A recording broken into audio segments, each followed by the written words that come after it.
Test. Am I back?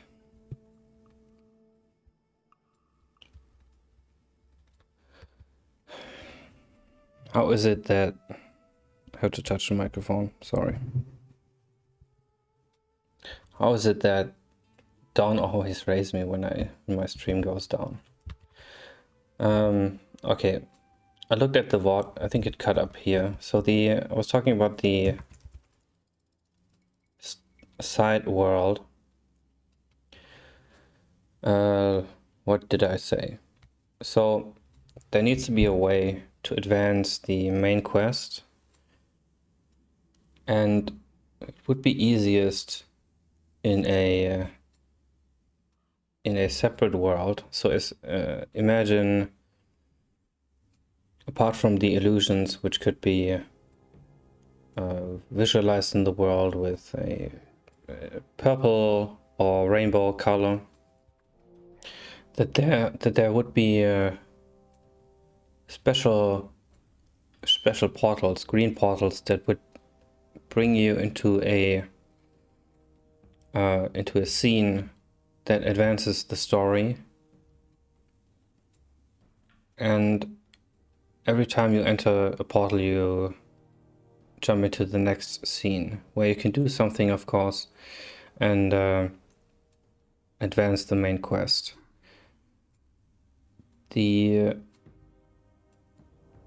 That ties in with the next one, which is home. So with some of the path layouts, you could have something like, so I named it Star World, like the one in Super Mario, the hidden world that's connected to everything.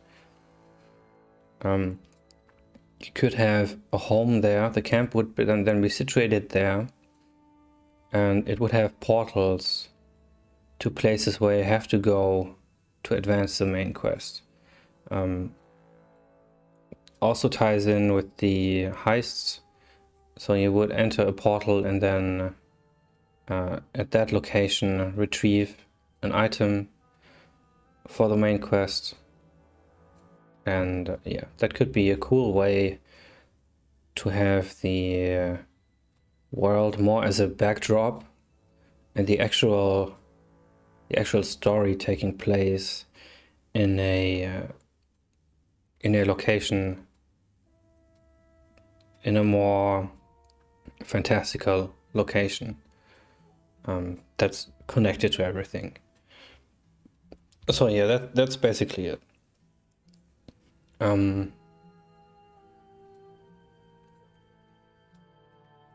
Yeah, now this is practically everything that I've written down, at least. That's digestible enough. And the only thing that's missing is the main quest that I haven't talked about. But that's pretty spoilery. And it's also not, I mean, the main quest is important, but not how it plays out, if that makes sense. The structure of it will be pretty simple, but how it plays out is to be defined. But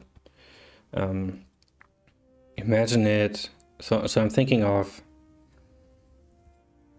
good movies that have where the plot is completely obvious and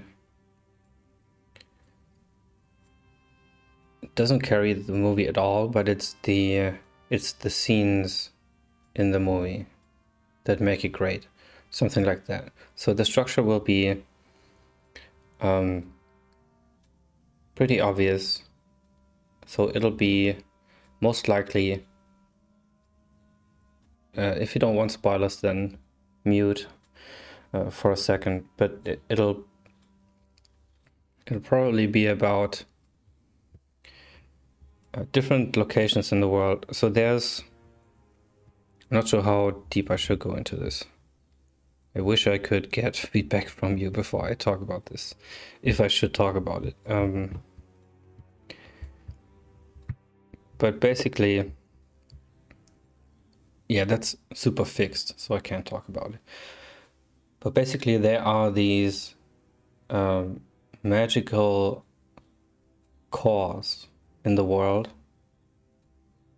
that are part of the barrier, and you'll have to destroy at least some of them. That's the quest. There will be these 3 characters. Right now they are 3 that are the same in the camp that will help you, that you may probably pick up one by one, and then they will help you retrieve the items to destroy these cores. And they are, imagine them as very large obsidian spheres that are buried deep in temples in each region.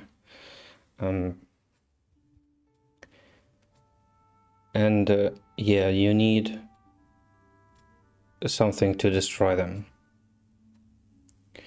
And there are also things guarding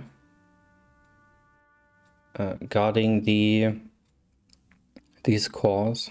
They tie into the ancient city that you're trying to reach, and they will try to prevent you from doing that. So that is the quest. I imagine there being kind of a companion. So because the barrier has complete control, or at least complete control over the mind of all the creatures inside it, it can, of course, talk to you. So that's a possibility I'm looking into heavily, and there should then, of course, be a guide, a helper, that's also immaterial, that you encounter along the way. Hey Maxim, how's it going? So yeah, I've written down all the ways that the barrier can influence the hero's mind. Most obvious one is illusions, but it could also be inducing emotions, animating dead objects, reviving the player. Well, basically it does that every time you die, but that's another story. It may lose sight of you, so that could be a mechanic. It could become fatigued, it could become stronger, and it could summon barriers, and it could summon its minions, of course. So those are also things that can play into the journey. So yeah, that's basically everything. If you have ideas, if you have thoughts, any kind of feedback, I'm very happy for.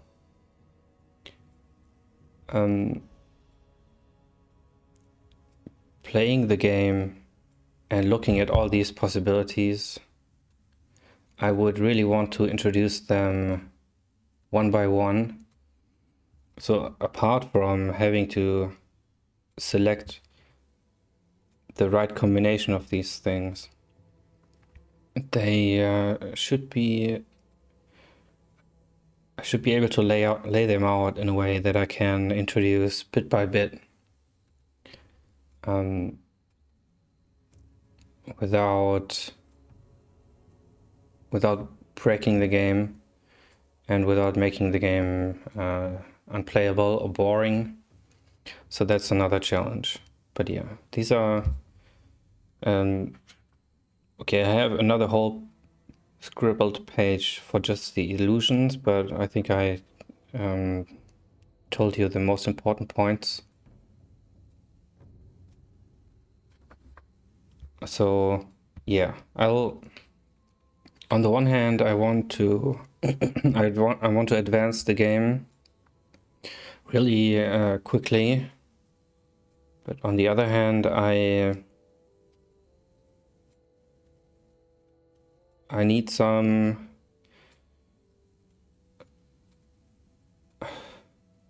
I need to build some things in order to have the bigger picture, if you know what I mean. And with that, I mean, of course, the regions that I'm working on right now. Without having the at least the one additional region, it's pretty hard to decide which kind of a path layout to choose. So that's why I'm working on it right now, because that will help with the decision. And but I know that means that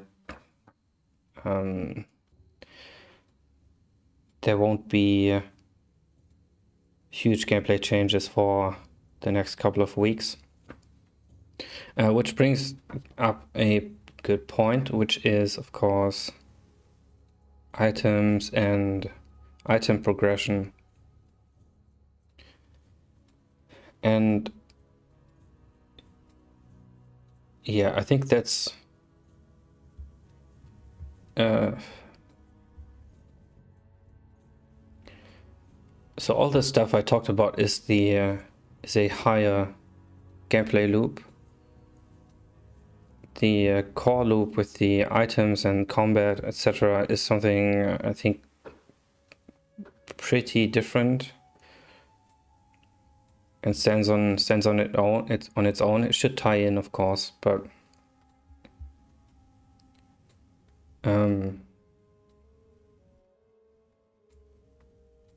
yeah, is actually there are many decisions to take there, but I think with this overarching gameplay system set, it will be much easier to think about item progression and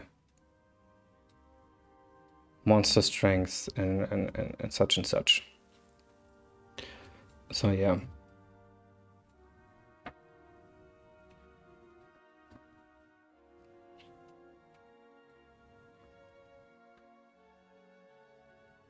Let me just browse if I've forgotten something important.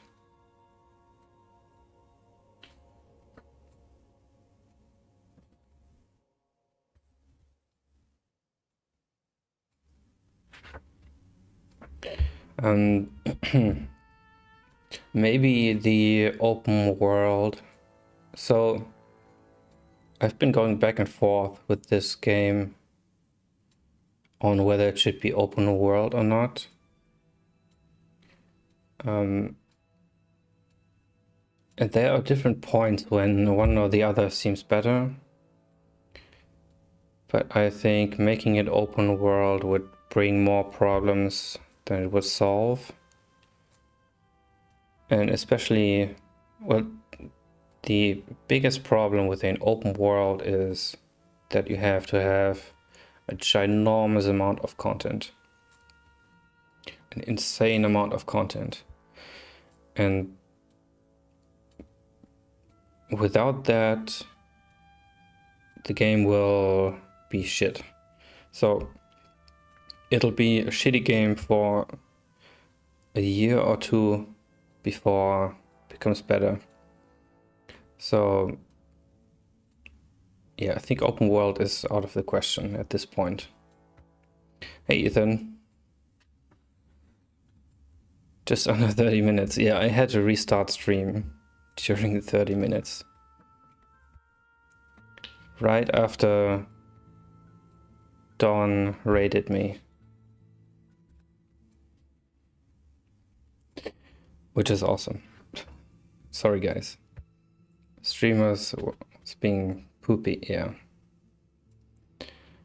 And I have no idea what it is. I restarted the router before I started stream, which usually at least makes it stable for the 2 hours, but this time it didn't. Then I stopped stream, I restarted the router again, and now it's stable. Who knows what's happening?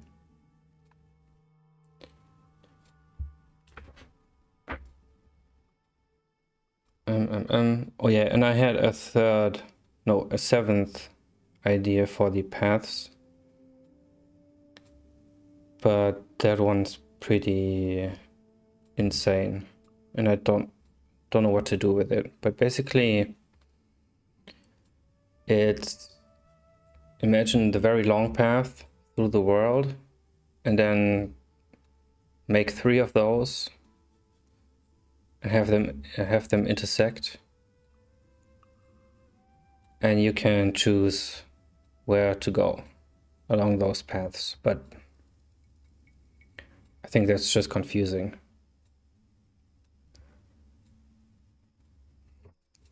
Still making millions? Yes, of course. Of course. My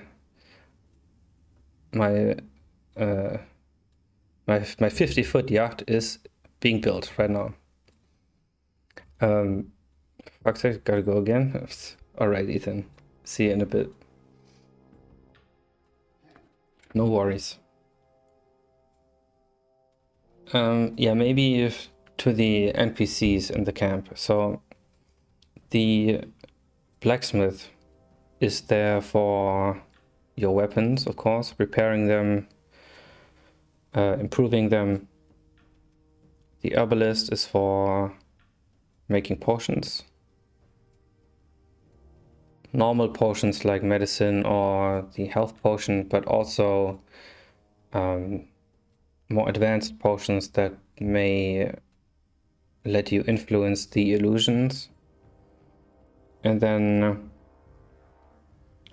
the scholar can first of all give you more lore for the locations that you've discovered,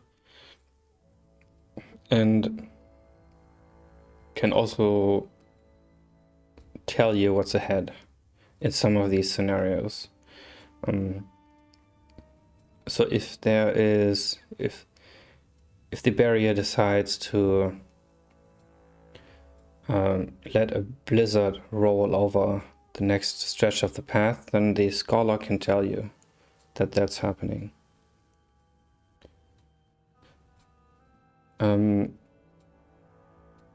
Yeah, the camp can also, I mean, I've implemented that already, but has a campfire that heals you and removes hunger, and possibly something like a stash where you can save items between runs. But I'll have to look into that.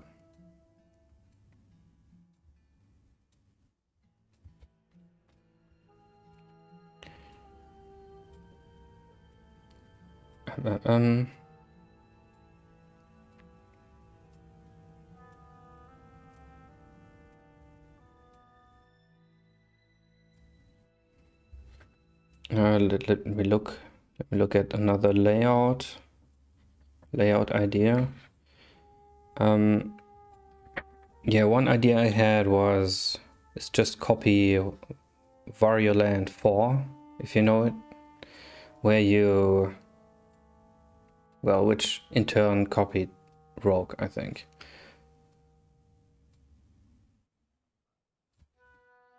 That would change the game radically, but it would combine all of these ideas into a specific thing. So you would start out in the star world, and you would have portals into the game world, and when you enter a portal, you land on a stretch that spans through the world, very short stretch, kind of short, and you have to reach the end, retrieve an item, and return back. And then you're back in the star world and you can unlock the next portal. So that would be the Varioland 4 approach.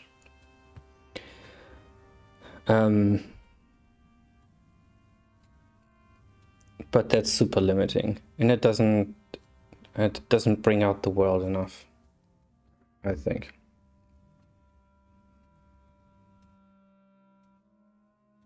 So yeah.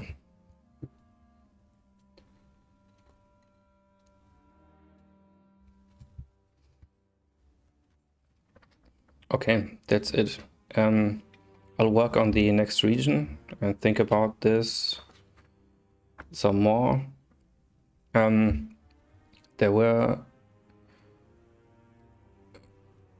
are still issues with the Steam controllers that I hope to resolve, and yeah, I also worked on the region that I released yesterday. I cleaned it up a bit, so it should be better now, or it's up to a standard that I wanted to have it, which I ran out of time.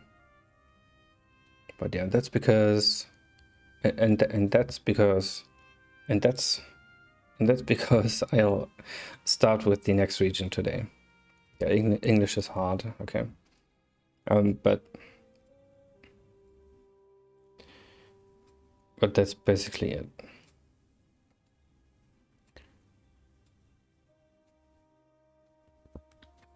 Good. So if you please write in the comments, if you're watching this on YouTube, what you'd prefer, if this is completely the wrong direction, or if you think this is pretty cool, or if you think I have to start again, think of something different, or if you think a combination of these things would be cool. Yeah, please give me feedback so that I can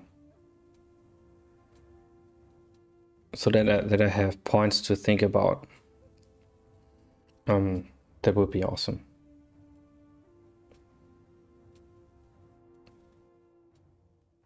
All right, thank you guys. I'll be back tomorrow.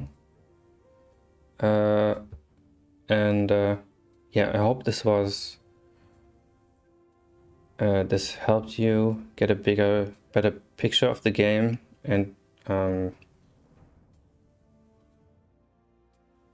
made you hopefully a bit excited of what is to come. And thank you for all your support,